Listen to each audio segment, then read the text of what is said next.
निश्चितानिर्रजीम बिस्मिल्लाहिर्रहमानिर्रहीम। आज जो सेकंड लॉ हम डिस्कस करेंगे वो है चार्ल्स लॉ या चार्ल्स लॉ। चार्ल्स लॉ क्या कहते हैं? It was propose by Charles in 1787। इस लॉ को प्रपोज किया था चार्ल्स ने 1787 में। इस लॉ में आपने चार चीज़ें याद रखनी है: volume, temperature, number of moles and pressure. अगर आप इस लॉ को देखें तो यहाँ पे वॉल्यूम टेम्परेचर जो है ये वेरी करते हैं, मतलब इनके दरमियान रिलेशन है। नंबर ऑफ मोल और प्रेशर जो है इस लॉ में वो रिमेन कांस्टेंट होते हैं। अब फॉर एग्जांपल अगर आप स्टेटमेंट की बात करें कि इस लॉ को आप डिफाइन कैसे करेंगे? So the volume of a given amount, given amount से मुराद है कि number of mole should be constant of a gas is directly proportional to its absolute temperature, कि the volume of a given amount of a gas is directly proportional to its absolute temperature at constant pressure। यहाँ पे मैंने कहा कि n और p constant है। अब देखिए p तो यहाँ इन्होंने स्टेटमेंट में गिवन है कि कांस्टेंट है, लेकिन ये n भी गिवन है। देखिए गिवन अमाउंट का मतलब यही होता है कि number of moles remain fixed. Absolute temperature हम यहाँ क्यों लेते हैं? एब्सोल्यूट टेम्परेचर बेसिकली आप मेजर करते हो केल्विन स्केल में, और केल्विन स्केल आप इसलिए लेते हो क्योंकि केल्विन स्केल में नेगेटिव नहीं होता। और दूसरी बात कि एब्सोल्यूट टेम्परेचर जो स्केल है इसमें जो एब्सोल्यूट ज़ीरो है उस पर तमाम गैसेस के मोशन सीज्ड हो जाते हैं, उनकी एनर्जी क्या हो जाती है? ज़ीरो हो जाती है। सुपर फ्लूविडिटी आ जाती है, ठीक है, सुपर विस्कोसिटी आ जाती है, सुपर कंडक्टिविटी आ जाती है, एंड सो ऑन।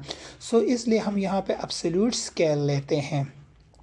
फिर अगर मैथमेटिकली आप देखें, so volume is directly related to temperature, this is absolute temperature. Basically we are taking the temperature in kelvin scale, और आपको पता है कि केल्विन सेंटीग्रेड प्लस 273 के बराबर होता है।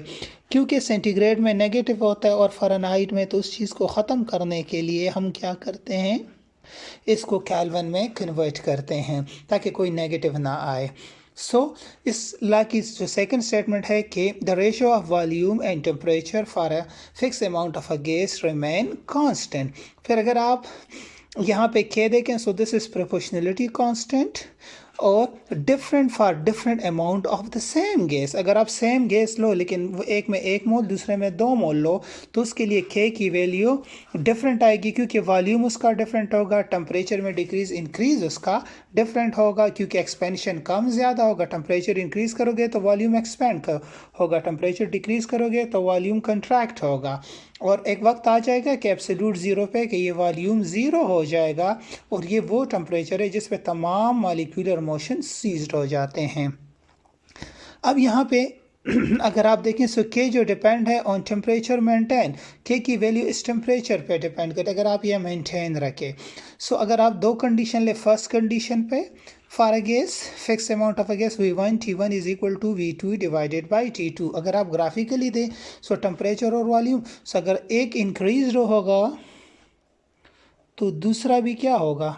दिस इज टेम्परेचर, सो दूसरा भी इंक्रीज होगा, और अगर एक डिक्रीज होगा तो दूसरा भी डिक्रीज होगा।